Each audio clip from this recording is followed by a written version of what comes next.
guys, I'm back again with another video. Today I'm going to be really focused on speaking to my new nurses, addressing a lot of the problems that are common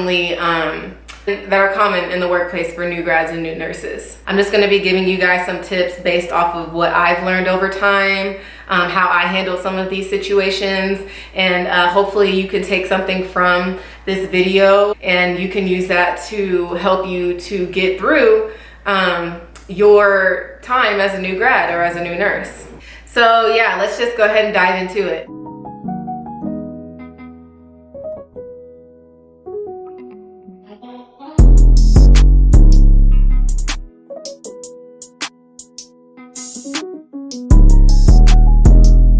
So with new nurses, just like with any other career field or just life in general, I feel like this is like a life concept, but you as a new person or as like a rookie to anything, you always start off at the bottom of the totem pole.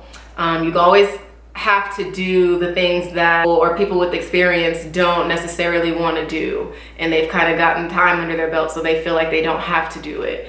It's kind of like that in the workplace, unfortunately. So a lot of new nurses often get hired on floors that are either extremely short-staffed or like floors that are not as desirable, like med-surg or ER, stuff like that. No shots fired at any of my seasoned ER or med-surg nurses out there. Some people like to do it, you know, my hat goes off to you guys. But, you know, for most people, that's not where they desire to start off. So yeah, most places want you to have at least 2 years experience before they will even hire you, especially in California. I started off working in California, and like almost everywhere required for you to have 2 years experience before they would even look at your application. And it's very frustrating because it's like, how do you expect me to get 2 years if you won't hire me to get those 2 years? So that is a huge struggle that I faced. I know that a lot of my friends and colleagues face that same issue. So my suggestion for that is look for nurse residency programs, nurse externship programs in your area. I know for me, it was very hard to find a residency program, but God just came through for me. I ended up finding a nurse residency program. I will say my process took a while. I graduated in May, took my NCLEX in September, and I didn't start working until January. That was a long gap of time, but going through that nurse residency program made it worth it because what the program does is it's pretty much kind of like a extension of school in a sense. It's a lot of like classwork. So you're brushing up on different concepts and things that you kind of went over in school.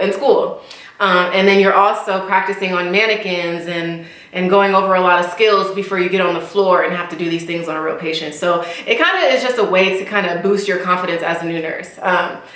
I think my residency program was, don't quote me on this. I really can't remember exactly how long it was. I think it was about 4 months, 3 to 4 months. It might have been a little bit longer. I don't know. I know that they're all different lengths in time, but I want to say mine was about 4 months. So yeah, nurse residency programs and nurse externship programs are also good for those of you who are graduating or have graduated and you're just like, I am hands down not doing med-surg. I don't care if that's where everybody's recommending that I start. I don't want to put in my time there. Sis, I get it because I was that nurse. I didn't want to hear it. I just wanted to, I'm like, nope, I'm going to start off in L&D. Like, you know, it sounds nice, but honestly, as a new nurse, you kind of got to take what you can get. But with the nurse externship programs and the nurse residency programs, those are really good ways to start off in the area that you desire to start off because a lot of those are specialty focused. So they have like residency programs for the ICU, L&D, mom, baby, other, you know, just the specialty areas. I think they have some for like the OR. So if you're lucky enough to find one in your area, go for it. Apply for it. They're really competitive. So apply early, put yourself out there and really try to go that route if you can. But also just if you can't find a residency program, do not be super discouraged because Med-surg is not like ideal, but I will say now that I look back on it, it was one of the best ways that I could have started off my career. I started off med-tele, so I feel like that floor really gave me the confidence that I needed to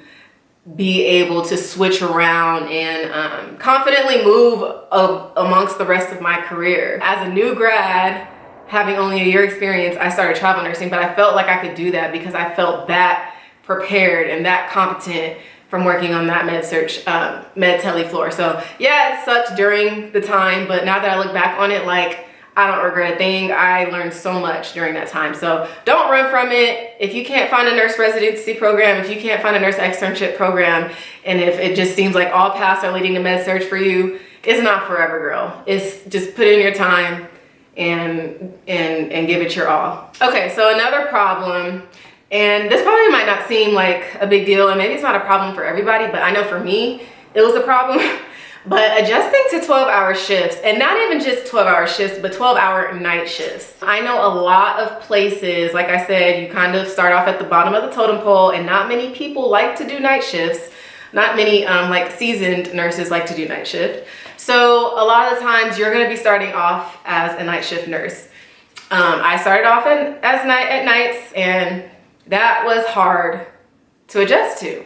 I mean, that's just something that you are not used to doing. You kind of have to adjust. So here's some ways that I've learned to adjust over time that I wish I would have caught on to earlier. Ask around, like ask your colleagues, ask other night shift nurses what their routines are, because you don't really realize you have to establish a pattern to get enough sleep to be able to do night shift without losing your mind.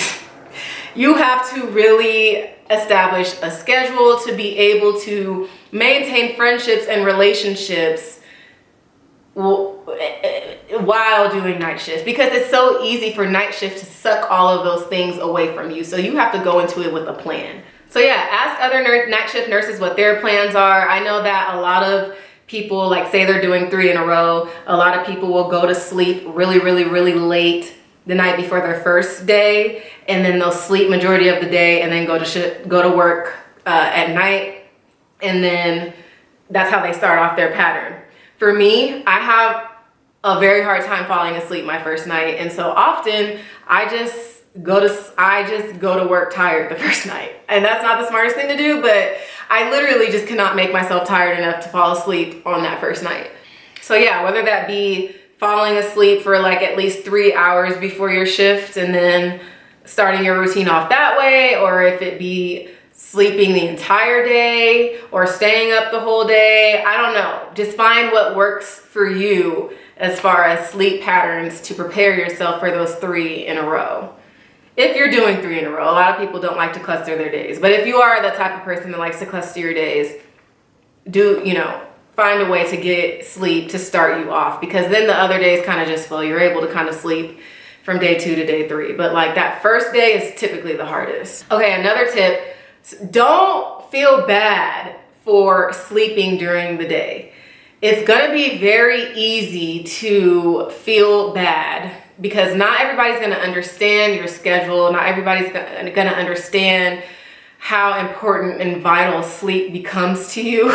You know, if you're somebody who lives with family, or you live with a roommate, or you live with somebody else, you're gonna be going to sleep when that person is starting their day. And a lot of the times they'll come in and out of the room and ask you for something, or you'll get a buttload of phone calls. It seems like everybody wants to call when you're going to sleep. I don't know. Don't feel bad for sleeping. A lot of times they'll guilt trip you or make you feel bad, like, dang, you've been asleep all day, you still tired? Or even after you're like 3 in a row and you sleep for like your whole full day off, if that's what you got to do to get back to yourself, do that. And don't feel any remorse about doing that, because night shift is not easy. Just staying awake in general for 12 hours alone is not easy, but to do it overnight is hard. So don't feel bad about that. Cherish your sleep, value your sleep, and take care of you. Also, make time to check in with your family. Like I said earlier, it's really easy for night shifts to kind of suck all of that out of you. and take all that away from you, you'll be tired a lot of the times, and oftentimes you won't feel like getting on the phone and talking to anybody and holding long conversations, or you won't feel like doing really anything other than going to sleep or sitting on your couch watching TV, just kind of collecting your thoughts.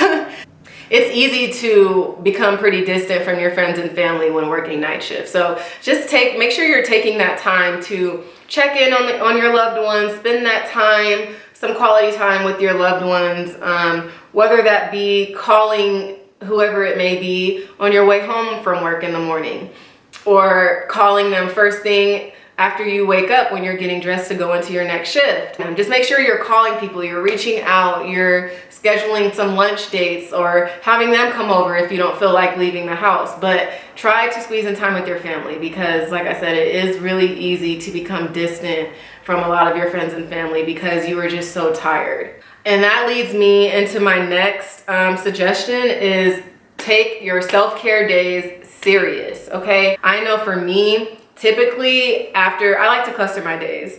So after my third in a row, I normally take that first day off to just self-care, straight self-care, everything I like to do. If I need to get my nails done, I'm scheduling my nail appointment for that day. If I want to get a massage, I'm getting massage that day. If what's going to make me happy in that time is to just be alone and sit on the couch and eat ice cream and watch TV, I'm skipping the gym and I'm sitting on the couch and I'm eating ice cream and I'm watching Netflix. That's what I'm doing.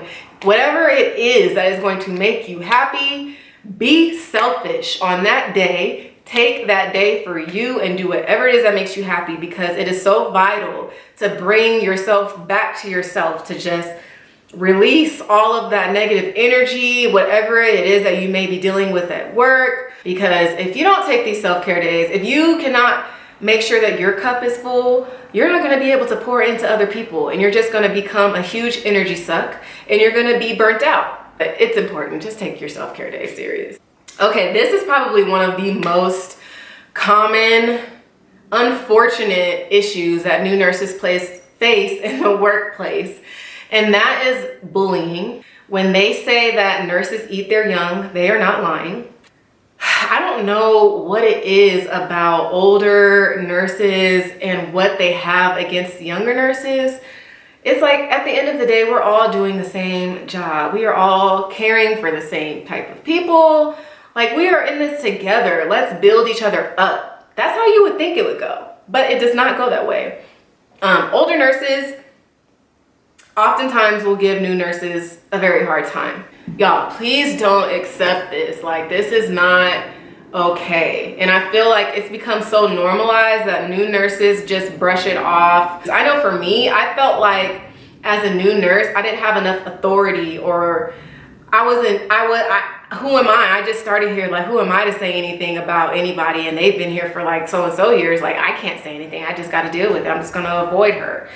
No, that is not how you should handle it.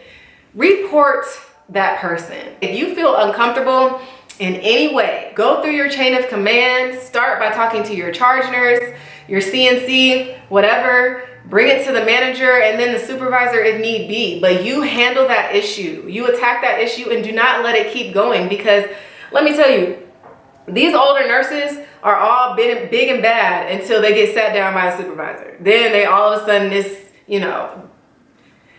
just report them, okay? Report them and come prepared. I know a lot of the time older nurses just feel like new grads don't know anything, or like they haven't had enough experience to know what they're talking about. So it's like, you can't tell me nothing, or we're not even in the same boat because you just don't know enough.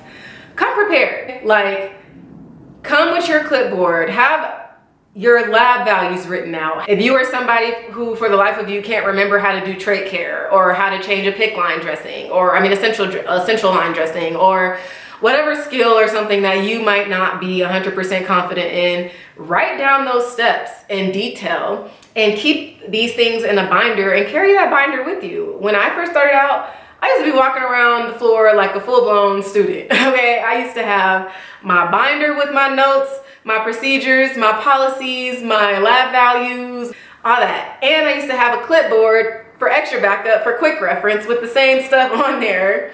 And I used to take little sticky notes and stuff on the back of my ID badge. So you know, come prepared. Do what you need to do to show these people, like, you know, I went to school. I graduated school. We passed the same NCLEX, and I am very capable of being here and providing excellent care to these patients. So there's nothing that you can tell me. Show them that. Often you really receive bullying. Like, I feel like there's like night shift and day shift just butt heads. And oftentimes that's when I was bullied the most, is like when I'm handing off shift report to a day shift nurse. And it didn't matter how prepared I would have every detail listed on that handoff sheet. And they would still find something that was not done to make me feel bad about, or to make me feel like I didn't do my job good enough. Let me tell you this too. Nursing is 24-hour care, at least in the hospital setting. It is 24-hour care. Do not feel obligated to get everything done on your shift. You have, depending on what floor you have on, you have anywhere from 3 to 6 or 4 to 6 or whatever amount of patients to take care of. You're not going to be able to get everything done for every single patient, and that is okay. As long as you did your best, you did all that you could do, you didn't half do the things that you did do, then that's fine. Don't feel like, oh my gosh, I'm giving so-and-so a report, let me hurry up and try to make sure. No. If it's convenient for you, if you can do that, then help them out and do that, by all means, for sure. But if you are breaking your neck or putting somebody else's care in jeopardy because you're trying to do whatever it is so that nurse doesn't say anything, it's just not right. Don't do that. So yeah, nurse bullying is just really a thing, but the main thing is just don't tolerate it, report it, and report it. Say something to somebody. Use your resources. Okay, you guys, so lastly, and probably the most valuable tip that I can give you guys is to pray. God did not bring you through nursing school and bring you to the NCLEX and just to put you on this floor and abandon you. So I know that a lot of times it might seem rough and that you're just out there alone, but just remember to pray. Take time to go to the break room if you need to and say a quick prayer. Pray before you go onto that floor while you are sitting in your car. Say a quick prayer and just ask God to cover you. Ask Him to bring back to remembrance all the things that you learned in school. Ask Him to guide your mind and guide your thoughts and your actions when you're in a situation where you need to critically think. And just ask Him to show you ways that you can be a blessing to other people. Before you go into your shift, just pray that He guides you to touch somebody's life during that shift.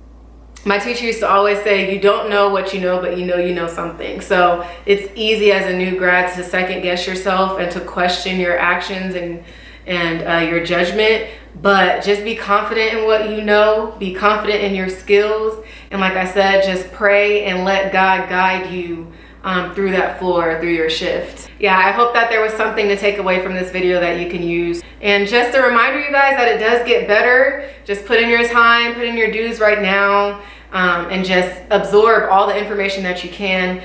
But all right, guys, that's it for this video. I will see you guys in the next one. Bye.